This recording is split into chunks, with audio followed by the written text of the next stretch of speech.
Alphas come in all shapes and strengths. Big muscles? Check. Piercing gaze? Check. Some could crush mountains. Others could melt dozens of omegas with a single glance. But do they treat their omega right from the start? But the ones we're ranking today, the rare few who are dangerously powerful, yet completely devoted to their one omega.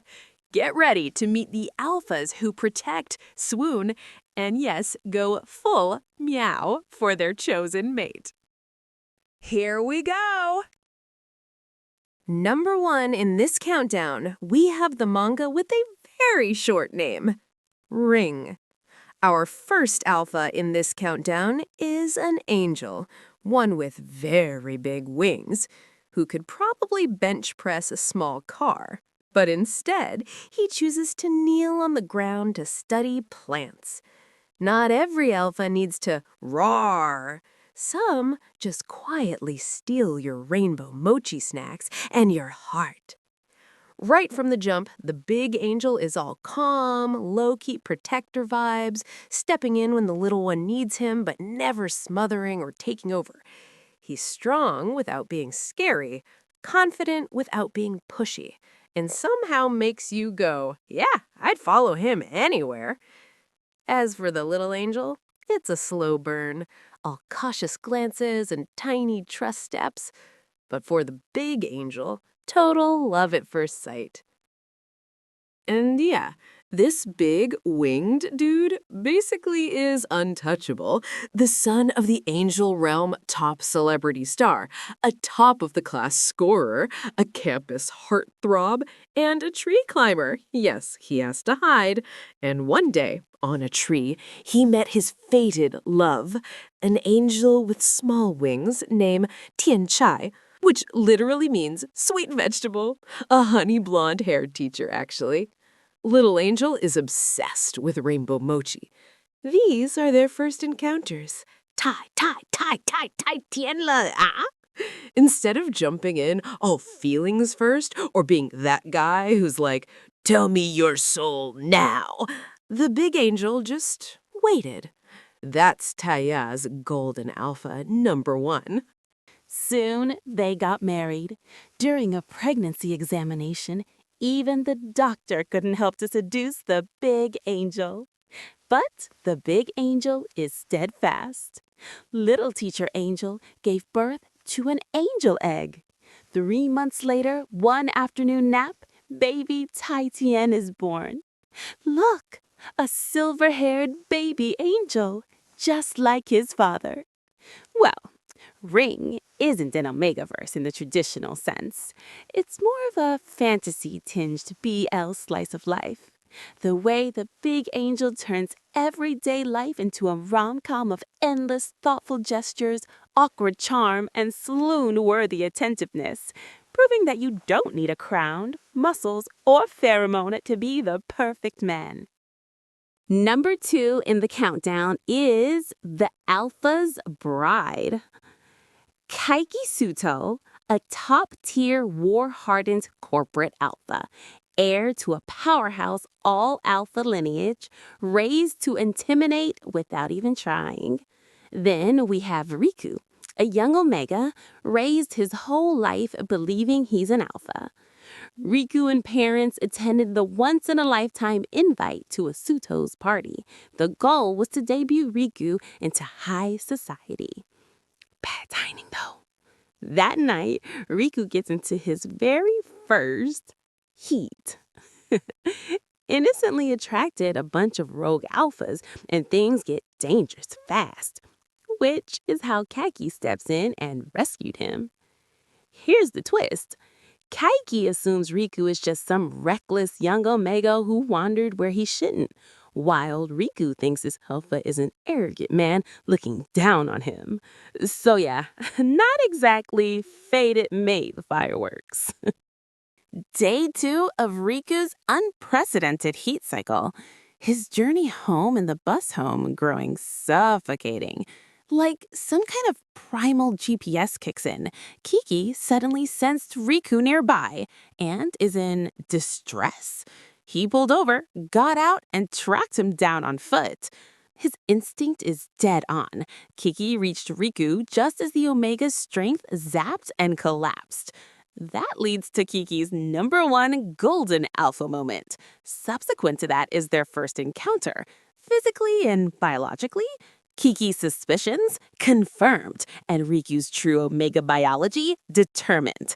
Instead of exposing Riku or treating him like a problem, Kiki shields him during this vulnerable period. He makes sure Riku takes the suppressant and keeps other rogue alphas away because Riku was never raised prepared to be an Omega and the knowledge to stay safe. Keiki is willing to go beneath his station to ask for help. He reached out to Ayato, Riku's classmate, an alpha who also clearly has feelings for Riku too. Still, Keiki entrusted Ayato to protect Riku at school, which, by the way, is an all-alpha school. For this plead, Keiki did something huge. He bows in gratitude to Ayato, someone 11 years younger.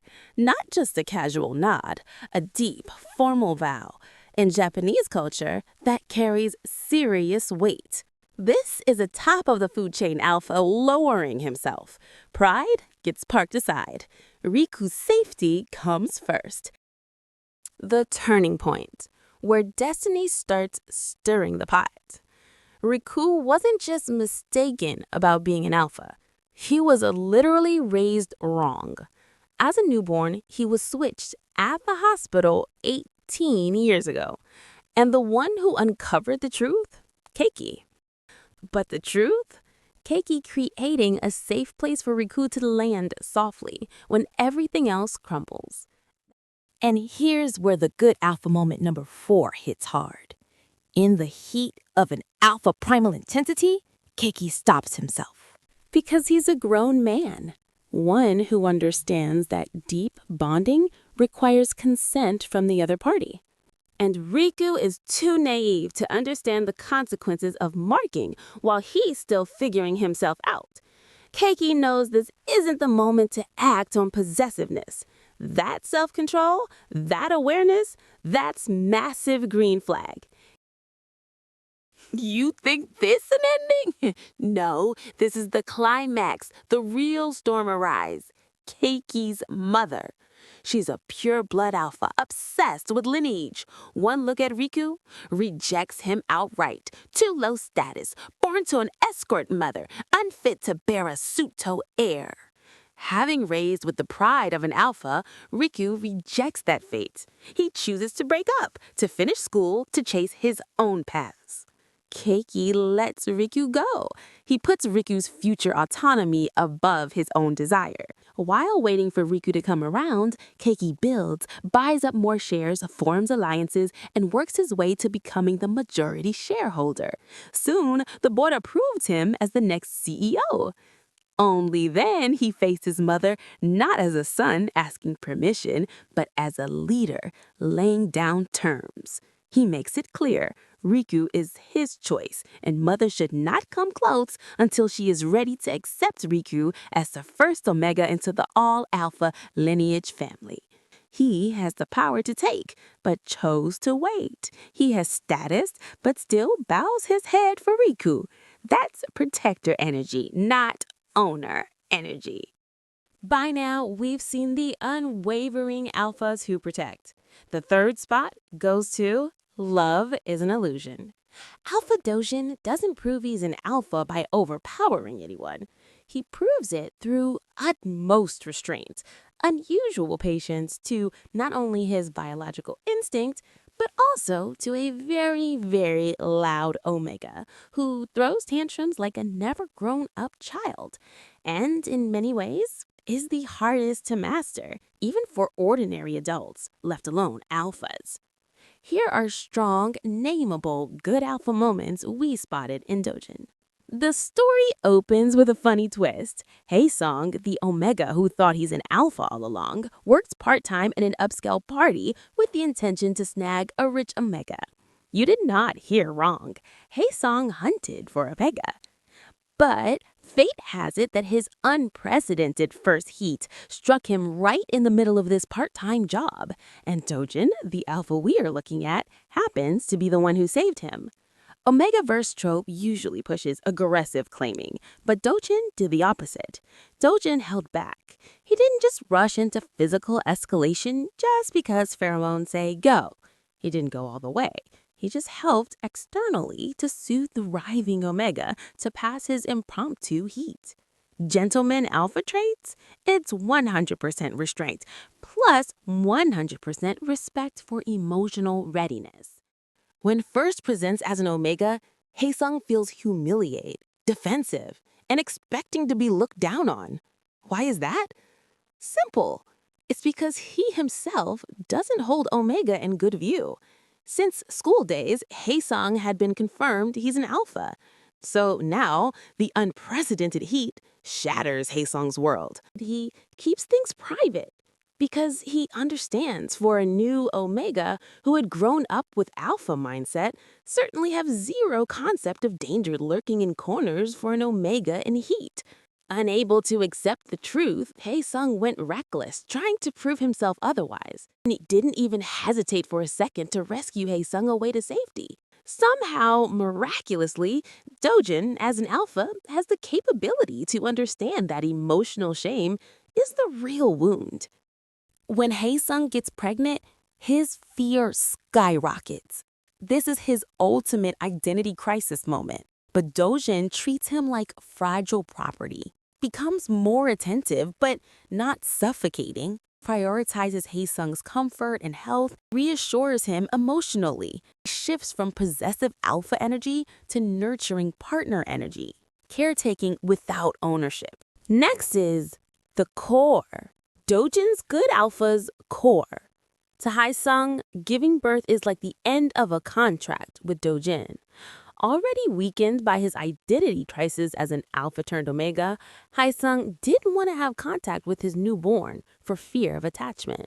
Afraid that alpha Dojin might dump the baby responsibility onto him, Haesung decided to run away first. 2 months Haesung went missing. Dojin single-handedly managed baby Buell. Dojin answered his love for Haesung with consistency that proves otherwise. His affection, it doesn't depend on submission. It doesn't disappear when Haesung is still being difficult and abandoned the baby. Dojin's love for Haesung is based on identity, not hierarchy. Where others lead with instinct, Dojin leads with understanding and commitment. And that's what makes Haesung returns to his alpha and eventually stays and embraces his Omega self and becomes the mother to their love child. Dojin shows us that true strength can be gentle, that love can protect without possessing, and that an alpha's role isn't to overpower, but to understand. Number 4, we have an alpha who's an elite Olympic-level swimmer. Chang-ho is the pride of his country, built on discipline, endurance, and physical control. But behind that image is a secret that threatens his entire career. He has a biological aversion to Omega pheromones. While other alphas in his field benefit from physical bonding with Omega, Chang-ho's body reacts with nausea and panic.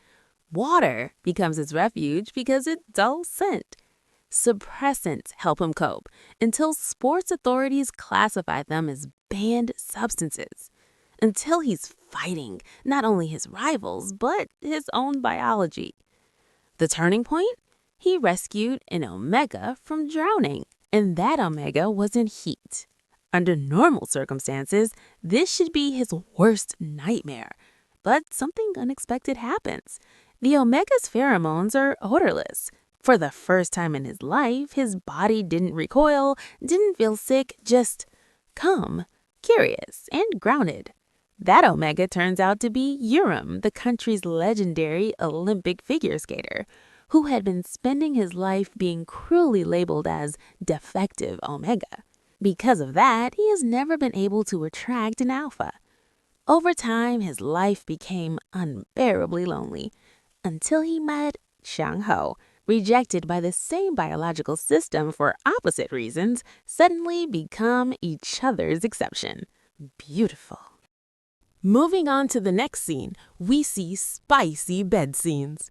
While Changho was preparing, Yurim suddenly sobered up, startled to see himself about to have sex with a total stranger. Moreover, this was his first time, so he stopped Changho. Here's where we give this alpha its #1 good alpha moment. Changho himself, barely holding himself together, actually said, "If you really want me to stop, push me away. I'll leave."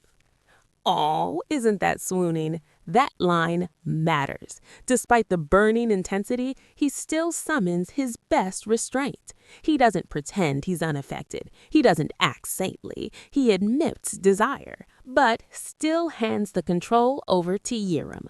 In a genre where instinct is often used to excuse overstepping, Changho makes space for consent, even when he's already hard.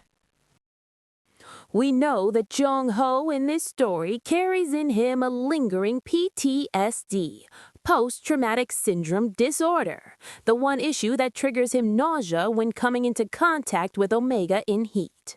But being with Yi-rim, Jung-ho is fine.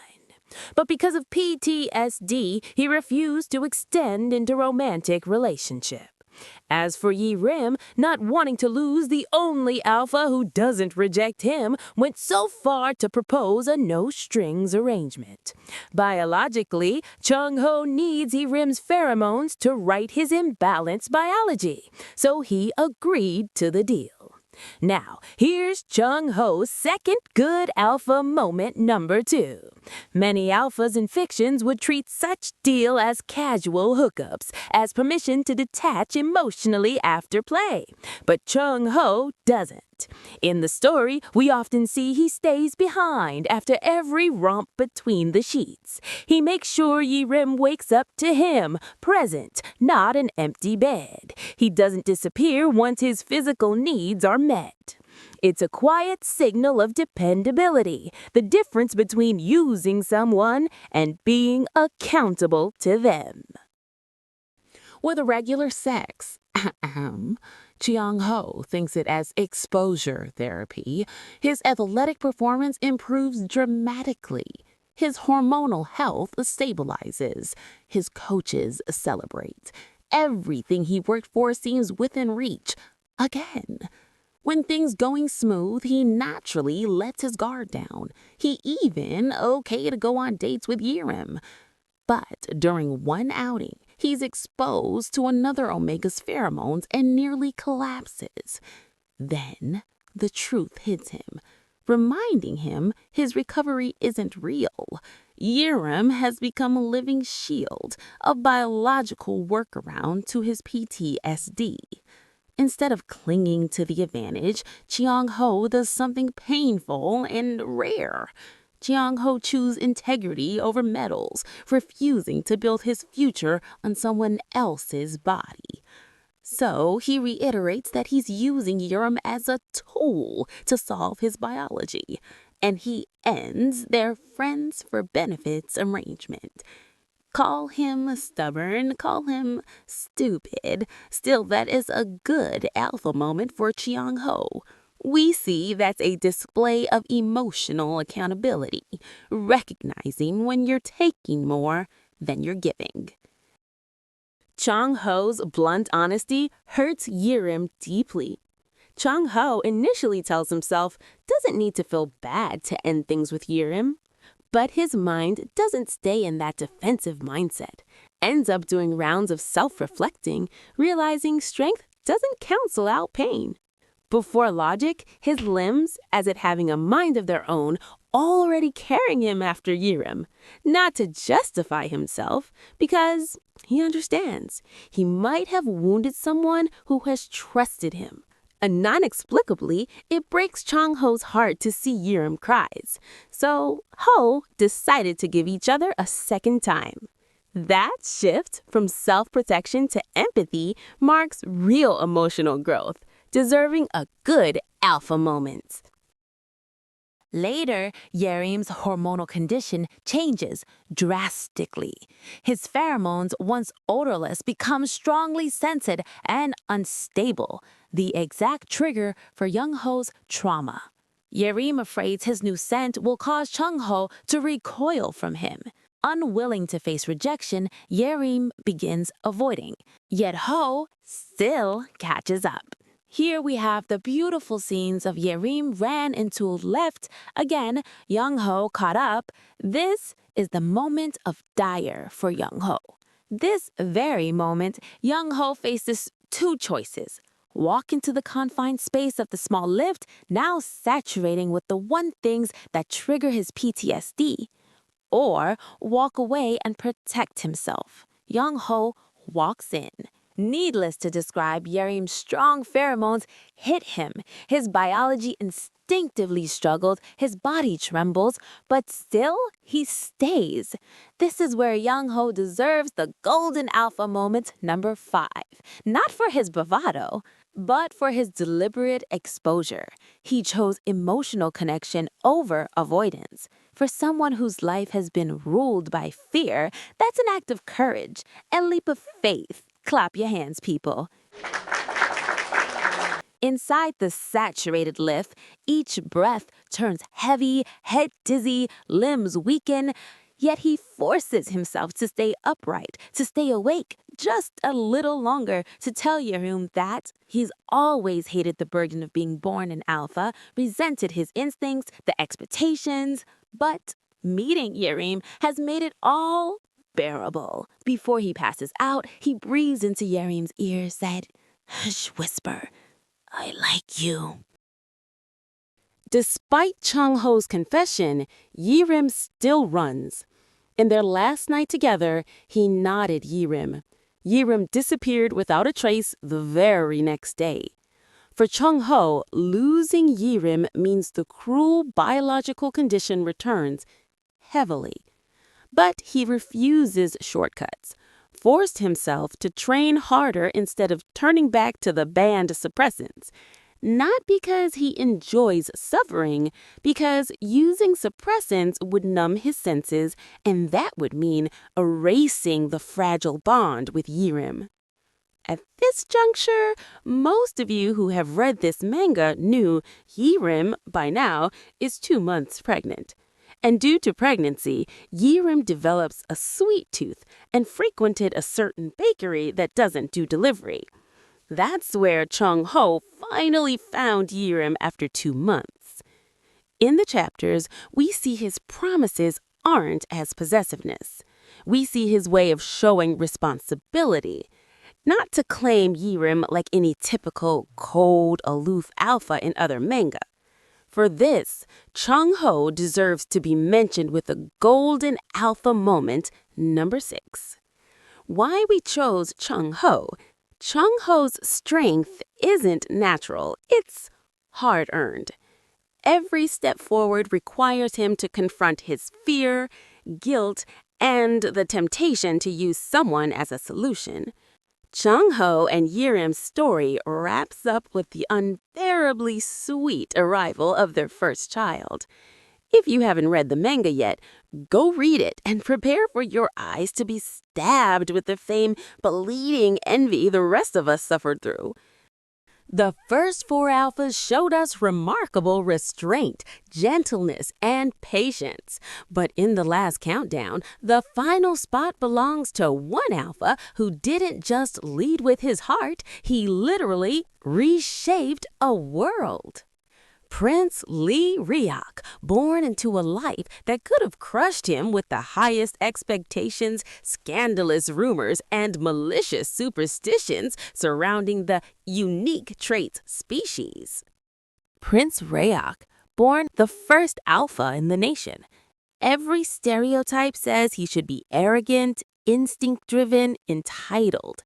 Instead, he lowers himself, literally and socially, to meet Han, a nobody, where Han stands. The Omega in this story, Sangyo, has a pitiful background. As a beta kid, his father sold him to an unscrupulous pharmaceutical company that ran live human tests in the lab to create the first Omega. We don't need to go into details. It's easy to imagine poor little Sangyo as a human lab rat subjected to relentless gene-altering experiments. At 18, Sangyo was sent into the palace as part of a deal between the pharmaceutical company and the prince. For details, you can read the book.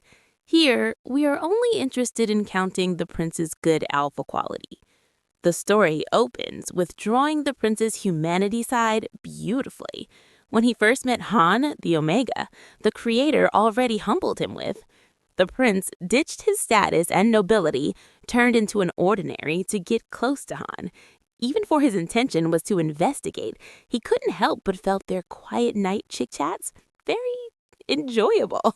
He even knelt down, washed ink off Han's fingers himself. The prince, in his private bathroom, took Han out to see the night cityscape like ordinary couple. Speaks to him without hierarchy or pity. Condescension? Zero. The prince who kneels for a nobody? Definitely his number one golden alpha moment. The royals are trained to hide weakness. The alphas in this world are expected to be emotionally untouchable. But with Han, the prince does something rare. He confides his humiliation about the origin story of his own palace. Palace Yenhwa, in essence, carries the meaning eternal harmony. But when he eventually moved in after coming of age, he saw the character Hua has been replaced with one that means flower. It's the silent message from the royal family that he should live like a decorative flower, not a ruler because of his unique trait status. That confession did two things. One, he treats Han as someone emotionally equal, not socially beneath him. Two, he allows himself to be seen not as a prince, but as a lonely young man. Wow, that's gentlemanly alpha trait, emotional vulnerability as trust. He doesn't use Han for comfort. He honors him with honesty. That is intimacy without possession. Before the truth comes out, Han Song-gil is the nobody, a fake Omega, a political extra, socially insignificant. Here, the creator lets us to catch glimpses of Song-gil's past, how she was sold to the pharmaceutical lab to be a test subject, the horrific scene of little Song-gil on the lab table. While little Prince grieved in his own solitary, little Sangyo endured a childhood no other child should. After the truth comes out, Sangyo is a human experiment, a lab-raised Omega. The prince stands at a crossroads. Protect the monarchy's stability or protect the person he loves. He chooses Sangyo, not quietly, not privately. The prince exposed the perpetrator CEO's crimes, destroys the system that commodified Omegas, cuts all ties between that power hands and Sangyo. The prince didn't just save Sangyo to possess him. He tears down a corrupt system so Sangyo can live as a person, not a product. He publicly accepted Sangyo's past instead of hiding it. If we don't sing praises for this as golden alpha number 3, what else then? This is a showcase of alpha's dominance, used as moral courage. The prince loved Sangyo when he was nothing but trouble. He loved Sangyo when he was dangerous. He loved Sangyo when the truth could have destroyed royal reputation. His bond is based on who Sangyo is, not what Sangyo represents. That's soulmate energy without hierarchy. The last but the most powerful golden alpha moment? Certainly the hardest challenge. The royal system has no place for a male Omega consort. The prince doesn't hide his relationship. He didn't keep Sun-yul as a secret lover. He didn't ask Sun-yul to live in the shadows. As a strategy, the prince lobbies the empress, his mother. He confronts tradition. He pushes to change royal marital law so Sung-il can stand beside him, legitimately. This is the winning golden alpha moment. Public devotion, not private possession. He didn't just choose Sung-il with his heart. He reshaped his world so his Omega can belong in it. That's the difference between I love you and I will build a place where you are safe to exist. Why we chose Prince Ryuk, the #1 alpha? Other alphas may protect a partner. The prince protects a future. Other alphas create safety in private. The prince creates safety in society. Other alphas love gently. This prince loves in a way that changes history. That's our countdown, final, mega boss, gentleman alpha energy. The creators have done tremendous work of arts for us to catch glimpses of an imperial wedding where we won't be able to see in our lifetime. Appreciate the grandeur of the creator's strokes of art for the details, the dynamic angles to present each scene, and how the proud alpha prince toured his Omega bride around the city to be recognized by his nation. So yeah, muscles are nice, power is impressive, but an alpha who listens? Wait, and respects your psychological boundaries? That's elite tier romance. All right, your turn. Who's your ultimate green flag alpha? And what moment made you fall for him? And don't forget to vote your favorite alpha in the comment. Or name your favorite alpha.